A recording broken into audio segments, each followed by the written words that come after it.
రాధాకృష్ణ జాగర్లమూడి మనకందరికీ తెలిసిన పేరు క్రిష్. 2008లో గమ్యం సినిమాతో తన కెరియర్ని స్టార్ట్ చేశాడు. 2010 వేదం సినిమా తీశాడు. ప్రపంచమంతటా ఈ రెండు సినిమాలకు మంచి పేరు వచ్చింది, ఎన్నో అవార్డులు గెలుచుకున్నాడు. తర్వాత 2012లో మరో బ్లాక్ బస్టర్ కృష్ణం వందే జగద్గురం తీశాడు. కంచె సినిమా వార్ డ్రామా ఫిలిం తీసి best feature film in Telugu award తీసుకున్నాడు. 2016లో ఒక ప్రెస్టీజియస్ మూవీ గౌతమిపుత్ర శాతకర్ణి తీస్తున్నాడు. దీనిలో డైలాగ్స్ మన తెలుగు కల్చర్ మరియు హెరిటేజ్ని చాటి చెప్పే విధంగా ఉంటాయని క్రిష్ చెప్పారు. బాలకృష్ణ కెరియర్లో ఇది 100వ సినిమా, చిరస్థాయిగా ఉండాలి అని చెప్పారు. బాహుబలి టైంలో సినిమాపై ఉన్న హైప్ను ట్రైలర్ రిలీజ్తో నెక్స్ట్ స్టేజ్కి తీసుకెళ్లారు రాజమౌళి అనుకో. ఇప్పుడు శాతకర్ణి విషయంలో కూడా క్రిష్ ఇదే విధంగా ఆలోచిస్తున్నాడు. సినిమా ట్రైలర్ను 100 థియేటర్లో రిలీజ్ చేయాలని భావిస్తున్నారు.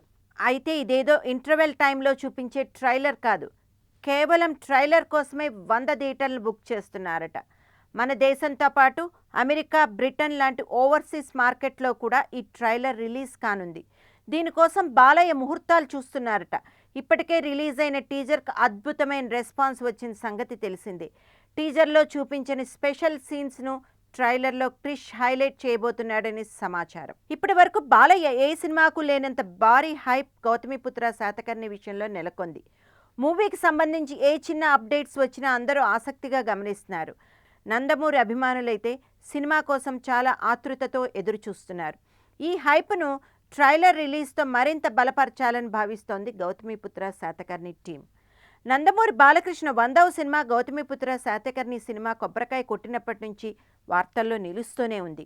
ఈ సినిమాకు సంబంధించిన ఆసక్తికరమైన సమాచారం ఎప్పటికప్పుడు బయటకు వస్తూనే ఉంది. తాజాగా గౌతమి గురించి మరో ఎక్స్క్లూజివ్ న్యూస్ ఇది.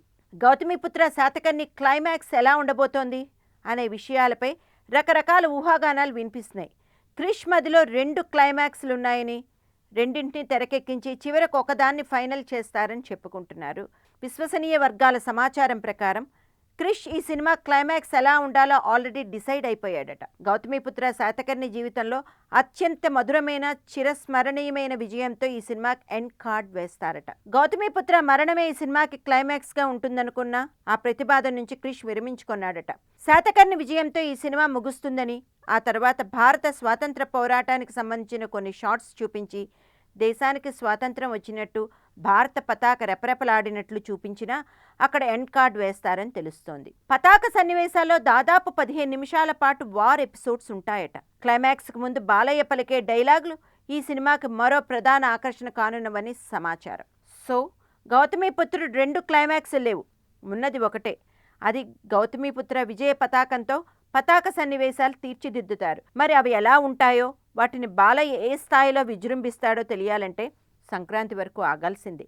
బాలీవుడ్కు కలల రాణిగా దశాబ్దాల పాటు అక్కడి ప్రేక్షకులను ఉర్రూతలూగించిన హేమామాలిని ఆ తర్వాత తల్లి పాత్రలకు షిఫ్ట్ అయిన నేటికి ఆమె ఎవర్ గ్రీన్ డ్రీమ్ గర్ల్ అంటున్నారు అక్కడి ప్రేక్షకులు. నందమూరి బాలకృష్ణ లేటెస్ట్ సినిమా గౌతమిపుత్ర శాతకర్ణిలో తల్లి పాత్రను చేస్తోంది డ్రీమ్ గర్ల్. లేటెస్ట్ గా మూవీలో ఆమె లుక్ బయటకు వచ్చింది. రాజమాత గెటప్ లో రాజసం పలకిస్తూనే అత్యంత సౌమ్యంగా కనిపిస్తున్న హేమమాలిని పాత్రకు కరెక్ట్ గా సరిపోయింది. సినిమాలో ఆమె పాత్రను క్రిష్ ఇంకెంత అద్భుతంగా డిజైన్ చేసి ఉంటాడనేది ఆసక్తికరం. ఇప్పటికే రిలీజ్ అయిన బాలయ్య లుక్ కు, టీజర్ కు అదిరిపోయే రెస్పాన్స్ వచ్చింది. ఈ మూవీ సంక్రాంతికి బాక్సాఫీస్ పై దాడి చేయనున్న సంగతి తెలిసిందే. బాలయ్య సరసన రాణి పాత్రలో శ్రియాస్ రెరన్, చిరంతన్ భట్ సంగీతాన్ని అందిస్తుండగా క్రిష్ తన సొంత బ్యానర్ పై ఫస్ట్ ఫ్రేమ్ ఎంటర్టైన్మెంట్ పై నిర్మిస్తూ డైరెక్ట్ చేస్తున్నారు. మూవీ రిలీజ్ డేట్ ను 2017 జనవరి 12కి ఫిక్స్ చేశారు. ఈ సినిమాతో బాలయ్య బాక్సాఫీస్ రికార్డులను బద్దలు కొడతాడని ఎదురు చూస్తున్నారు నందమూరి అభిమానులు.